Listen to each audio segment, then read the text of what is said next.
Hello दोस्तों, मैं मोहनी सरियन आप सभी का स्वागत करता हूं आज के इस BHDAE 182 के वीडियो सेशन में। आज के इस BHDAE 182 के वीडियो सेशन में हम लोग चैप्टर 3 और चैप्टर 4 के क्वेश्चंस को सम्मिलित रूप से डिस्कस करेंगे। और चैप्टर 3 और चैप्टर 4 के क्वेश्चंस के डिस्कशन का एक वीडियो पहले ही आ चुका है दोस्तों। तो जिन भाइयों बहनों ने उस वीडियो सेशन को नहीं देखा है तो मैं उन लोगों से रिक्वेस्ट करता हूं कि सबसे पहले उस वीडियो सेशन को देख ले ताकि एग्जाम प्रिपरेशन काफी अच्छे से हो सके। और आज का जो ये वीडियो सेशन है दोस्तों, ये चैप्टर 3 और चैप्टर 4 के क्वेश्चंस डिस्कशन का लास्ट वीडियो सेशन है। आज के इस वीडियो सेशन के समाप्त होने के बाद हम लोग BHDAE 182 पुस्तक के चैप्टर 5 के क्वेश्चन आंसर तथा टॉपिक का डिस्कशन करेंगे। और जैसे ही हम लोग चैप्टर 5 को डिस्कस कर लेंगे तो चैप्टर 5 के डिस्कशन के समाप्त होने के साथ साथ ही BHDAE 182 पुस्तक का ब्लॉक 1 बिल्कुल समाप्त हो जाएगा। उसके बाद हम लोग किसी अन्य पुस्तक पे जैसे कि BPSC अथवा BHDC, BHIC, इन्हीं में से हम लोग किसी एक पुस्तक पे डिस्कशन करेंगे। ठीक है, तो चलिए ज़्यादा समय को बर्बाद नहीं करते हैं और सीधे सीधे अपने डिस्कशन को स्टार्ट कर देते हैं। आज के डिस्कशन का हम लोग का जो पहला क्वेश्चन है वो ये है कि निम्नलिखित पर संक्षिप्त टिप्पणी लिखिए। दोस्तों, ये जो क्वेश्चन है हम लोगों के वीडियो सेशन का लास्ट क्वेश्चन है। हम लोग आज के इस वीडियो सेशन में केवल एक ही प्रश्न डिस्कस करेंगे। तो सबसे पहला जो संक्षिप्त टिप्पणी हम लोगों को लिखना है वो लिखना है ऊष्म व्यंजन ध्वनि पर। तो ये ऊष्म व्यंजन ध्वनि क्या है, इसके बारे में मैंने आप लोगों को पहले ही बता दिया है, फिर भी अभी प्रश्न के अनुसार मैं आप लोगों को यहाँ पर ऊष्म व्यंजन ध्वनि के बारे में बतलाऊंगा। दोस्तों, हिंदी में तालव्य स्व, मूर्धन्य स्व, दंत स्व एवं ह ऊष्म व्यंजन ध्वनियों के अंतर्गत आते हैं। और तालव्य स्व, मूर्धन्य स्व और दंत स्व ऐसी ऊष्म व्यंजन ध्वनियां हैं जिनके उच्चारण में सित्कार की ध्वनि हम लोगों को सुनाई पड़ती है। और इन्हीं तालव्य स्व, मूर्धन्य स्व, दंत स्व और ह को सम्मिलित रूप से हम लोग ऊष्म व्यंजन ध्वनि की संज्ञा देते हैं। सबसे पहले हम लोग बात कर लेते हैं दोस्तों तालव्य स्व ध्वनि के बारे में। दोस्तों, तालव्य स्व एक अघोष वर्ष तालव्य संघर्षी ध्वनि है।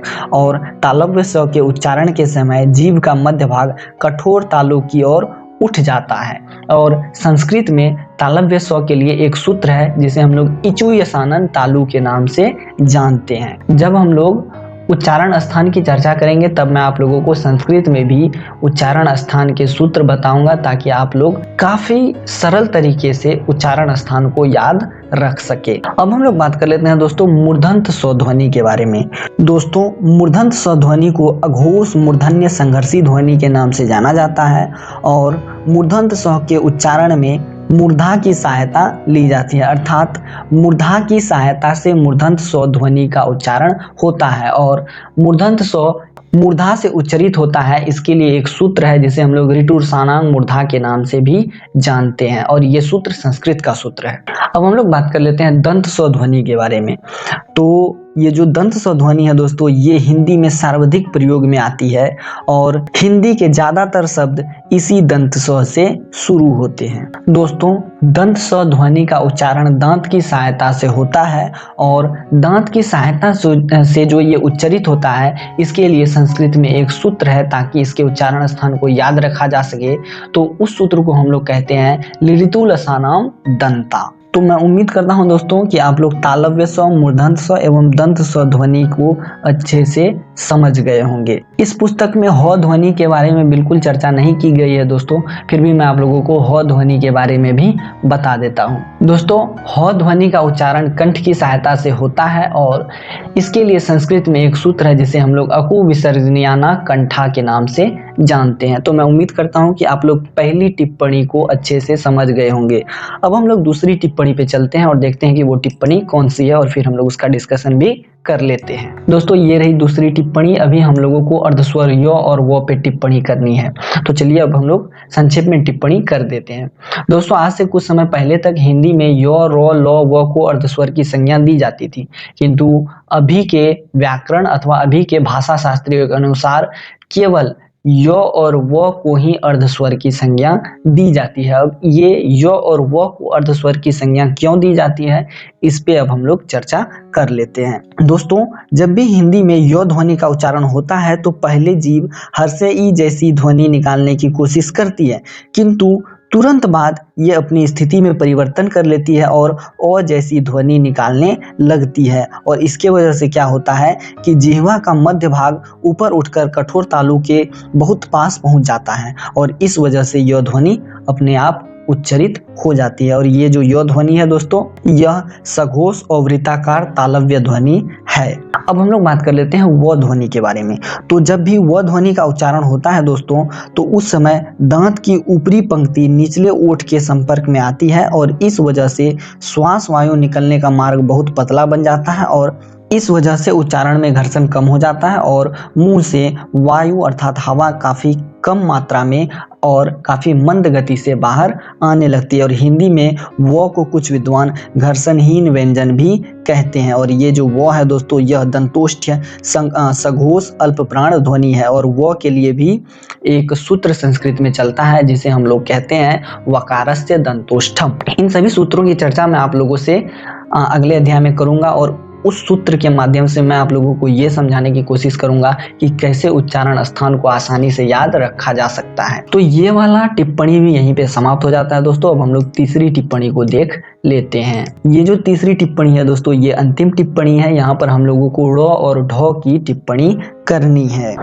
दोस्तों, जब जीभ की नोक उलटकर तालु को छूती है और इस वजह से जब तालु पीछे की ओर गिरती है तो तालु का निचला भाग मूर्धा को छू जाता है और इस वजह से अर्थात इस छूने की वजह से ड़ और ढ ध्वनि उत्पन्न होती है। और ये जो ड़ और ढ ध्वनि है दोस्तों, ये सघोष अल्प प्राण मूर्धन्य उत्प्रेक्षित ध्वनि के अंतर्गत आती है। अब इसमें से सबसे पहले मैं आप लोगों को ड़ ध्वनि के बारे में बता देता हूँ, उसके बाद मैं आप लोगों को ढ ध्वनि के बारे में भी बताऊंगा।